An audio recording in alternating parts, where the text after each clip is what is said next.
Aí, professor Marcos, mais uma vez para vocês. Vamos lá para nossa aula gravada dessa semana. Bom, para essa semana o professor optou aí em desenvolver com vocês uma atividade que se encontra entre a página 9 e a página 10, tá? Jogo rápido aqui essa aula gravada hoje. Não vou avançar, vou deixar para avançar com o período regencial durante as nossas lives, né? E tendo em vista isso, as outras atividades que se encontram lá, ou no hora de estudo ou no caderno de atividades, pressupõe a gente já ter abordado aí o período regencial.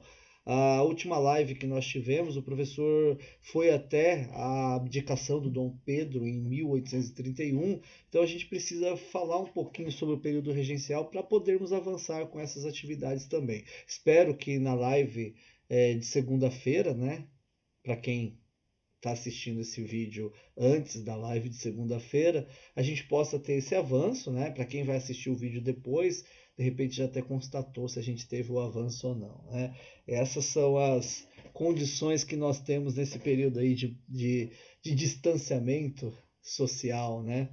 É, eu não sei em que ponto a gente está da matéria exatamente no momento que eu estou falando com vocês, né? Até o lance de falar bom dia, boa tarde ou boa noite, né? Depende da hora que vocês estiverem assistindo essa videoaula gravada pelo professor. Enfim, chega de balela, né? Chega de papo furado. Dá uma ajeitadinha no cabelo aqui, tá meio bagunçado, galera. Hoje foi corrido o meu dia, não deu nem para dar uma ajeitada aqui para gravar para vocês. Mas enfim, vamos lá, né? Vamos deixar essa conversinha para outro momento, né? Então, lá na atividade da página 9, né? Vocês vão acompanhar aí pela apostila, eu projeto aqui para vocês o meu quadro branco e na medida em que eu for desenvolvendo as questões, eu vou anotando aí para que vocês possam fazer aí a sua elaboração de resposta também de acordo com as ideias que o professor vai propondo aqui, tá?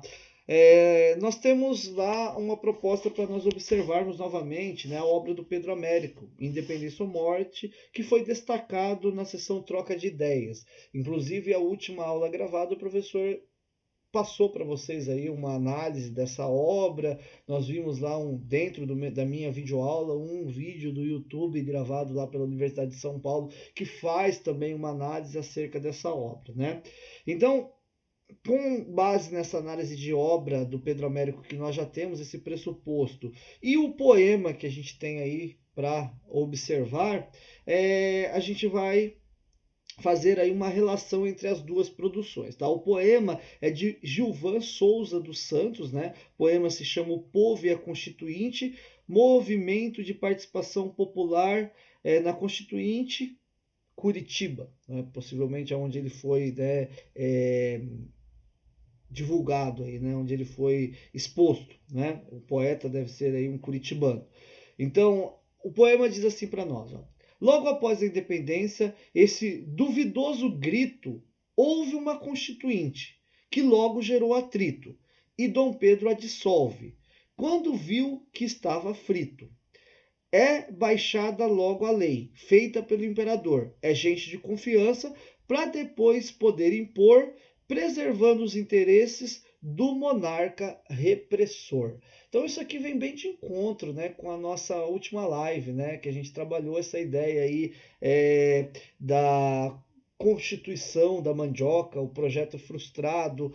O poema ele está abordando isso, falando que o governo do Dom Pedro, quando percebeu que aquele projeto constitucional não ia de acordo com os interesses dele, ele dissolveu aquele grupo, ele trouxe gente que defendia, né, os seus ideais centralizadores para elaborar um texto constitucional que ele impôs, que ele outorgou de acordo, né, com os seus interesses aí de camuflar um absolutismo monárquico, camuflar um governo centralizador no Brasil, né? Um governo repressor, como está colocado ali no poema. Então ele vem ali para nós bem de encontro, né, com essa nossa última live. E ali no começo ele faz uma relação que a gente pode fazer dele uma aproximação com o quadro do Pedro Américo, né? Porque ele fala lá, ó, logo após a independência, esse duvidoso grito, né? Ele coloca em xeque aquilo que foi retratado pelo Pedro Américo do quadro, né? O grito do Ipiranga, né? O quadro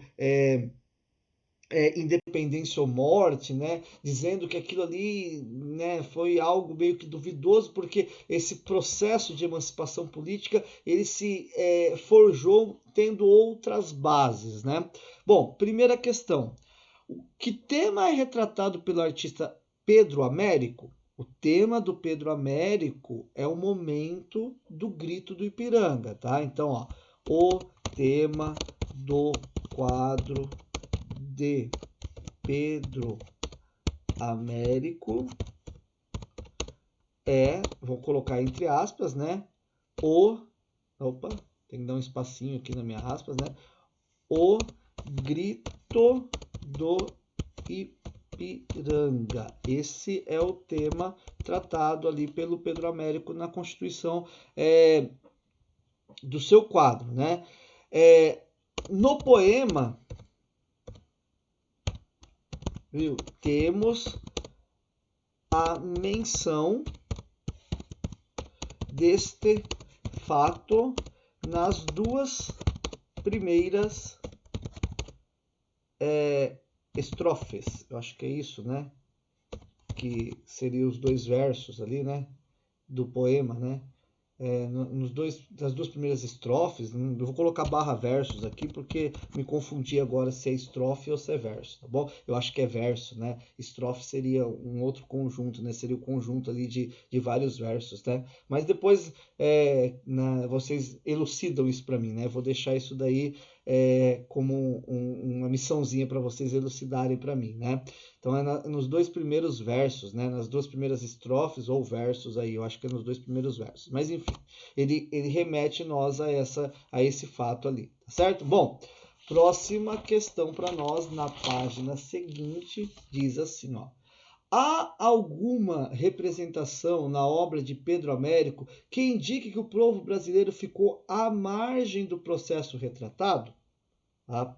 Bom, se vocês olharem lá novamente a obra, né, e relembrarem da fala do professor quando eu analisei para vocês, a gente tem essa menção, intencional ou não, do Pedro Américo, se ele quis colocar aquilo ali como uma espécie de mensagem, né, escondida, ou se simplesmente foi uma representação que ele colocou ali dos tipos característicos que poderiam ser encontrados, né, nas vias de viagem, né, de São Paulo, né, que é a figura do tropeiro, de repente, a gente não vai analisar nesse sentido, mas o fato é que, né, existe ali uma menção de pessoas à margem da cena com um olhar de não entendimento, né? Qual seria essa daí, né? Do lado esquerdo, olhem lá, né? Vocês devem estar observando o quadro do Pedro Américo. Nós vamos encontrar ali a presença, né? Então, ó, em caso afirmativo, descreva tal representação. Então, vamos colocar assim. Na obra em questão, então, podemos observar no canto esquerdo, eu vou colocar aqui, ó, do observador, né, de quem olha, a presença de um homem com carro de boi. Mais ao alto, né, a gente vê uma pessoa montada no cavalo, que naquela leitura que eu apresentei lá da Universidade de São Paulo, a pessoa que fez a análise, ela fala que é a figura do tropeiro, né, muito característico ali da cidade de São Paulo, né, do território ali por onde o Dom Pedro estava passando, né. Esse homem, presença de um homem com carro de boi, que está assistindo ao acontecimento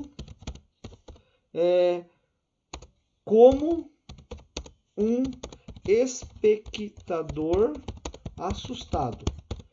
Eu vou me reportar mais a essa questão desse homem aí que está na parte de baixo, aí do lado esquerdo do observador, porque ali a gente consegue até ver um movimento corporal, né? A pintura ela dá para nós essa ideia de movimento corporal ali, como se ele tivesse assustado com o que aconteceu, né? Recorra lá de novo à imagem, né? E tentem assim, eu fechei meu olho aqui para vislumbrar, tá? Tentem aí imaginar aquilo ali em movimento, né? Seria mais ou menos como se na hora que aconteceu aquela cena, ele estava ali passando, né? Ele era um transeunte e de repente ele se vira assim de forma assustado, sem, né, tá entendendo o que estava acontecendo, tá?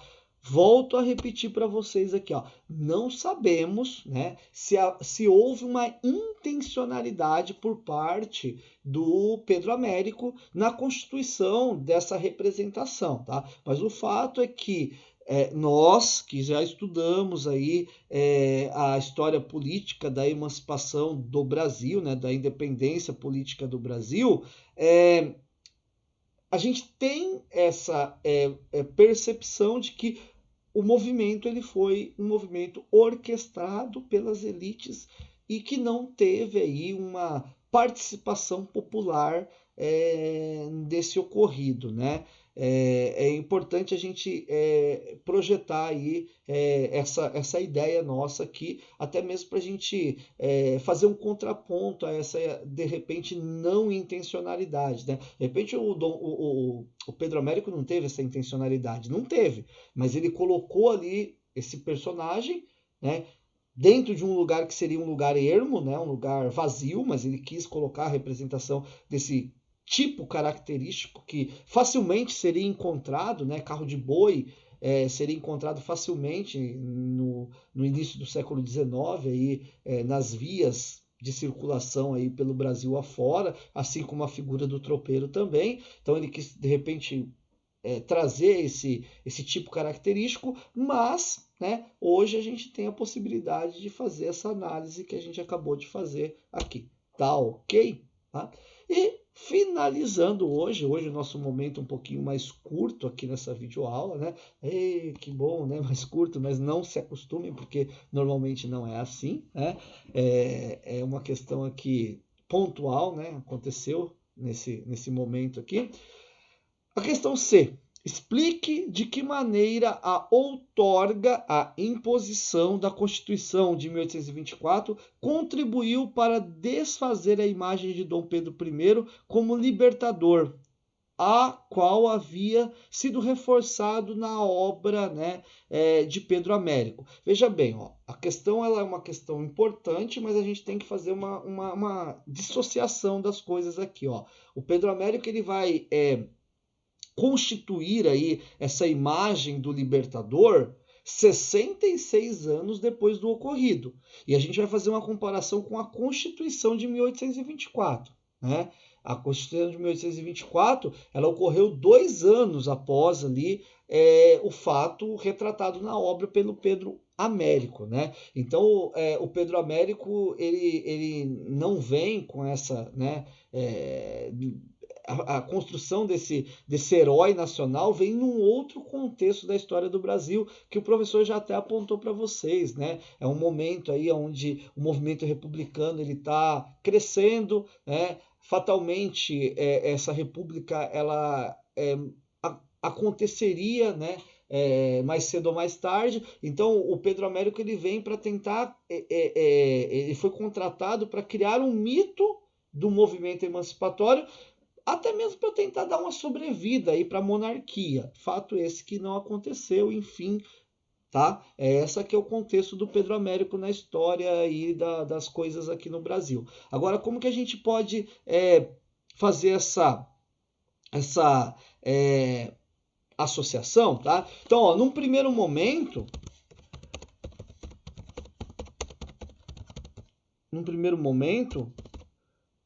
Dom Pedro, vou pôr um pontinho aqui, né? Pedro, o primeiro, o Dom Pedro I aí, ele foi visto como o libertador do povo brasileiro.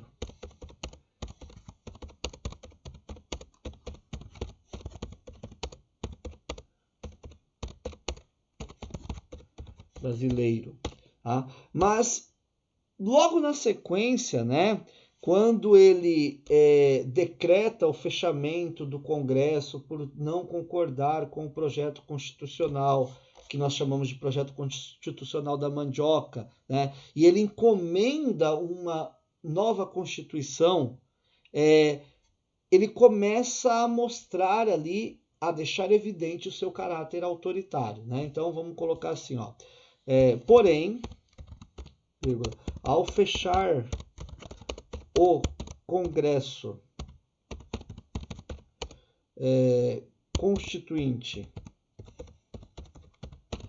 que elaborava um texto liberal que não atendia às suas expectativas, ao fechar o Congresso Constituinte que elaborava um texto liberal e convocar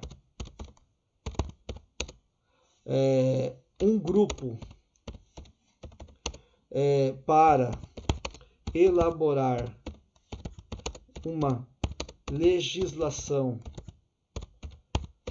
que atendesse aos seus interesses absolutistas,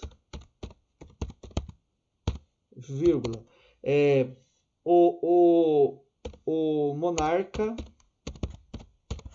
passa a ser visto como uma figura autoritária. E gradativamente, né, a imagem dele vai se arranhando ao ponto de se tornar aí insustentável, né, a sua permanência aí, como governante do Brasil, e esses fatores vão acabar culminando aí com a sua abdicação no ano de 1831. Certinho, galerinha? Tá? Então, ó, tá posto aí para nós uma análise, né, dessa atividade interpretando documentos da página 9. Qualquer comentário ou qualquer dúvida que possa levantar aí essa análise que o professor fez, gostaria que vocês colocassem para mim aí na próxima live que vocês estiverem, né? Deixa anotadinho caso tenha uma dúvida aí, não se esqueça de perguntar para o professor, tá? Por hora, agradeço aí a todos que assistiram esse momento aqui com o professor e até nosso próximo encontro ao vivo ou nas aulas gravadas também. Bom, abraço, até mais.